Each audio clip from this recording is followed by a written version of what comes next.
Hey everyone! Today we're exploring another chilling and disturbing case. If you'd like to support the channel, don't forget to hit that subscribe button and stay engaged. It really means a lot. I truly appreciate it. Now, take a deep breath and let's dive in. She built the company from the ground up, employed her own family, gave her fiancé a seat at the table. She trusted them with everything. Until the night they locked her out of the very hotel she owned, alone on the sidewalk. Humiliated, she thought the betrayal stopped there. But within 72 hours, one of them would be dead, another would disappear, and the secret she uncovered would destroy everything she thought was real. On July 14, 2023, Kyla James, founder and CEO of the Monarch Collective, was publicly removed from her own luxury hotel in Atlanta. Security didn't recognize her. No one believed she was the owner. But this wasn't just a case of mistaken identity. Within 72 hours, her fiancé, Marcus Langston, will be found dead in the hotel's penthouse suite. What looked like a suicide but felt more like a message. Kyla wasn't just successful, she was a survivor. Born and raised in Detroit, she clawed her way from poverty to power, eventually building a hotel empire worth over $80 million. She made one critical mistake. She trusted the people closest to her with the business, her brother Andre James, her best friend Liana Monroe, and the man she planned to marry, Marcus. What she didn't know was that all three were hiding dangerous secrets, and one of them would end up dead. Andre James, Kyla's older brother and CFO, charming, reliable, and in control of the company's finances. The forensic audit would reveal that over $2.4 million was missing under his watch. Liana Monroe, Kyla's best friend since college. She ran marketing and was the face of the brand. But she was also secretly listed as a co-owner of a shell company funneling money from Monarch.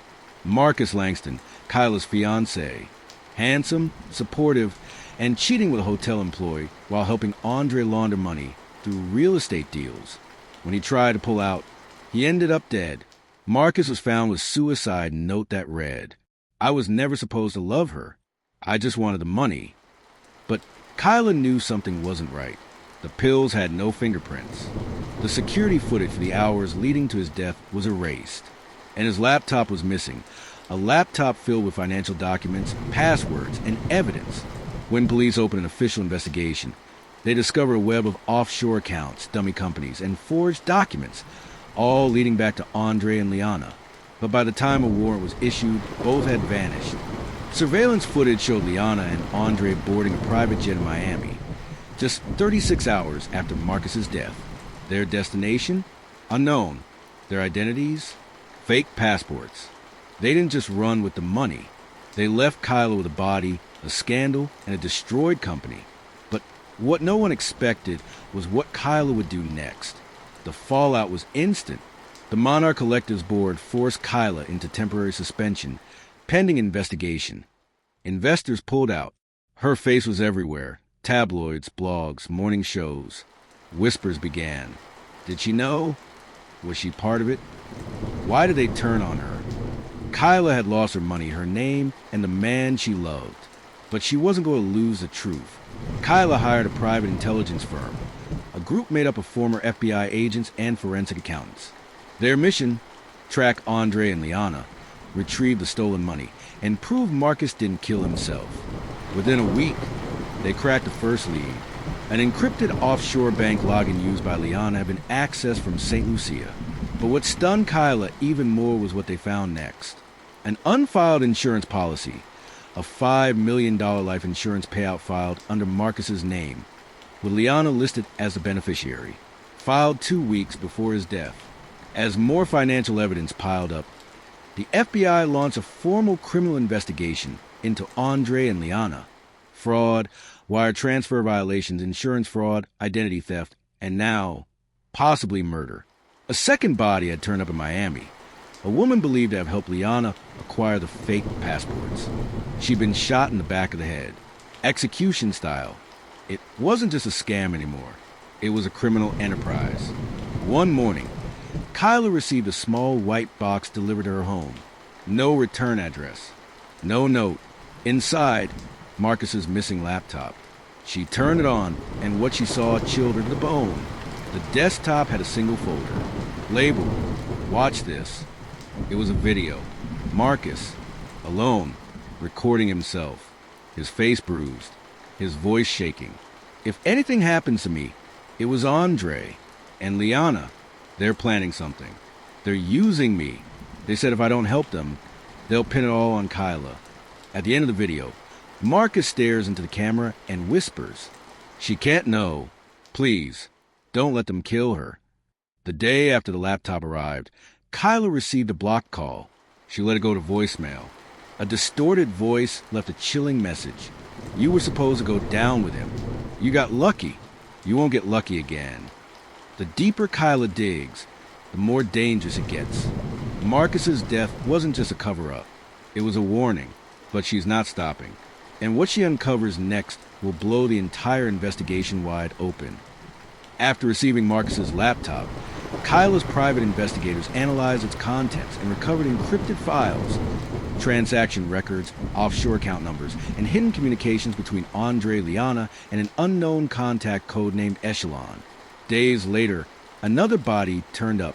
This time, a tech analyst from Kyla's audit team, found in a hotel parking lot in New Orleans, strangled. His laptop was stolen. His notes were missing. The message was loud and clear. Someone was trying to kill the investigation. An anonymous email was sent to Kyla's investigator with the subject line, "You need to talk to Mia." Mia Bailey, a junior accountant at Monarch's Miami location, agreed to meet at a remote hotel.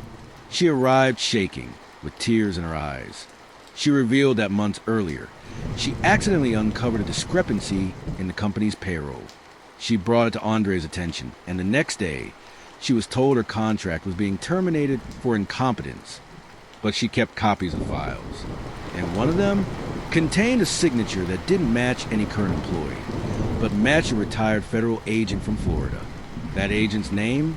Thomas Gray. Gray was a former fraud investigator turned consultant.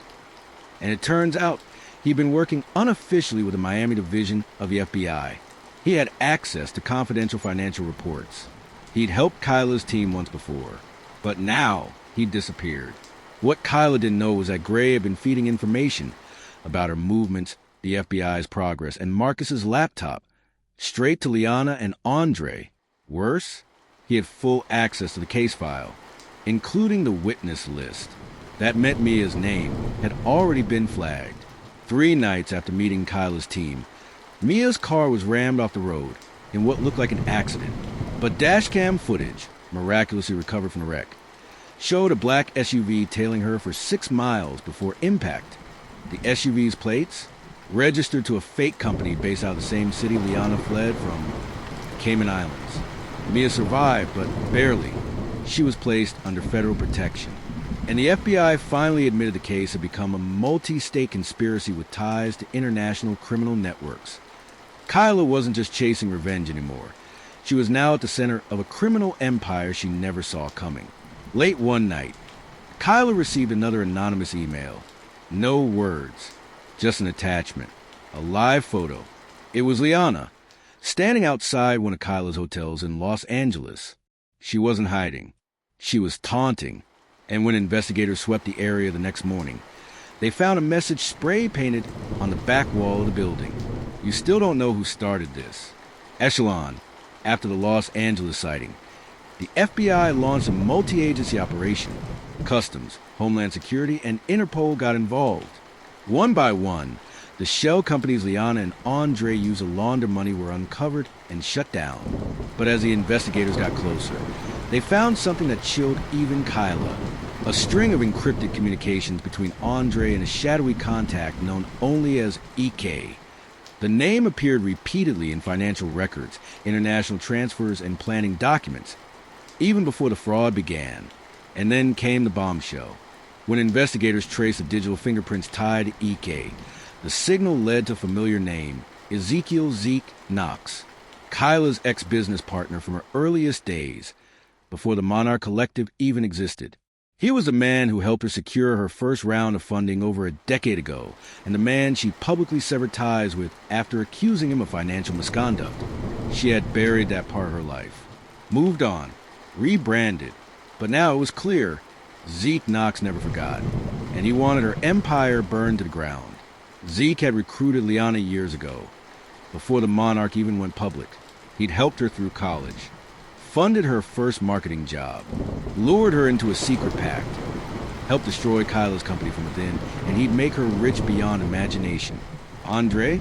Zeke offered him what he always wanted. Control. Marcus? Just a pawn. A liability they manipulated. Kyla hadn't just been betrayed by friends or family. She'd been targeted from the start. Her entire empire was built on a trap. Just as the FBI prepared to issue arrest warrants, someone leaked the full story to the media. Not the version Kyla knew. The revised version, crafted by Zeke and Liana. Headlines exploded.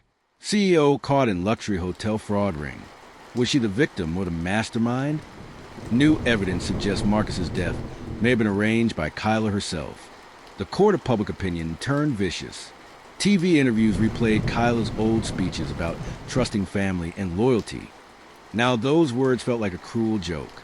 Even the FBI wavered, unsure if Kyla was truly innocent or if she'd been involved all along. The day before she was set to testify before a federal grand jury, Kyla vanished. Her home was left untouched, her phone abandoned. Only a note was found on her kitchen counter. It read, "You all chose lies. Now watch what the truth does." And then silence. Following Kyla's disappearance, the FBI listed her as a person of interest in the ongoing financial conspiracy case. Her passport had not been used. Her bank accounts remained untouched. But surveillance caught a brief glimpse. A woman resembling Kyla boarding a private boat off the coast of Charleston, South Carolina. Destination? Unknown. Meanwhile, Andre and Liana were still believed to be hiding under new identities, moving between Caribbean islands and Eastern Europe. But without Kyla's cooperation, the case was unraveling, until a folder appeared on the doorstep of a federal prosecutor in Atlanta. No return address, no fingerprints, just one label. Play this. Inside the envelope was a USB drive. On it, dozens of video files, encrypted documents, a confession recorded weeks before Marcus's death. In the video, Marcus looks worn down, terrified, but focused. He begins to unravel the truth in one devastating breath. Liana and Andre were never the ones in charge. Zeke Knox planned all of this years ago. He recruited them both before I even met Kyla. They used me to get close to her. Zeke wanted to ruin her, not just take her money, but everything. And if you're seeing this, I'm probably already dead. He pauses, then adds, if Kyla's gone too, find a safe house. She knew they'd turn on her. She planned for it. Authorities followed digital breadcrumbs from the USB's metadata. GPS logs, file origins, upload timestamps. It led them to an unlisted property in Asheville, North Carolina, a mountain cabin deeded under a Shell LLC connected to Kyla's first company. Inside, they found a reinforced basement vault.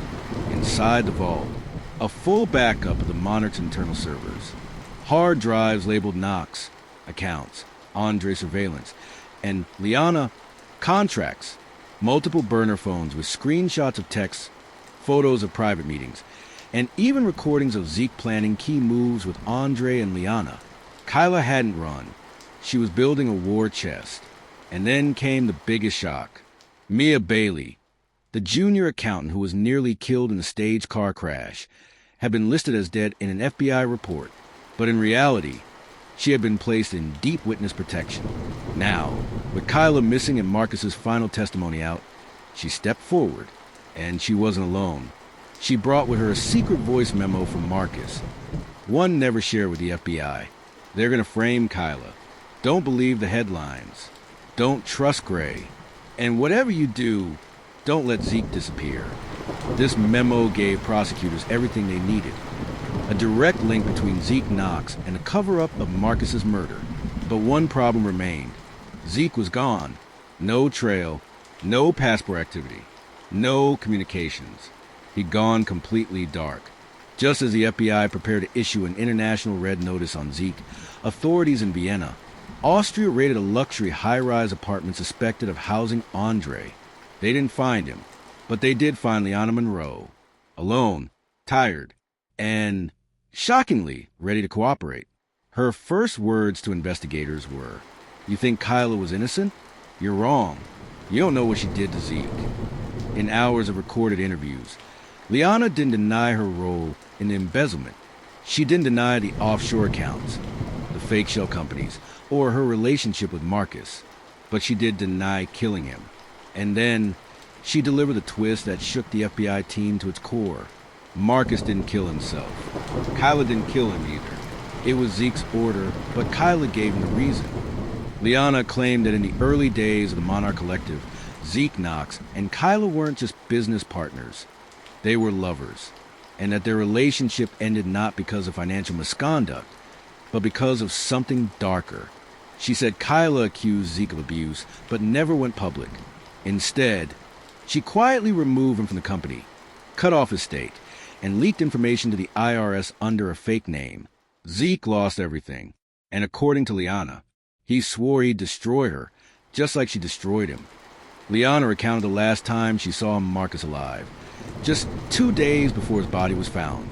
According to her, Marcus had discovered that Zeke was planning to kill Kyla after the fraud scheme was complete, to tie up the last loose end.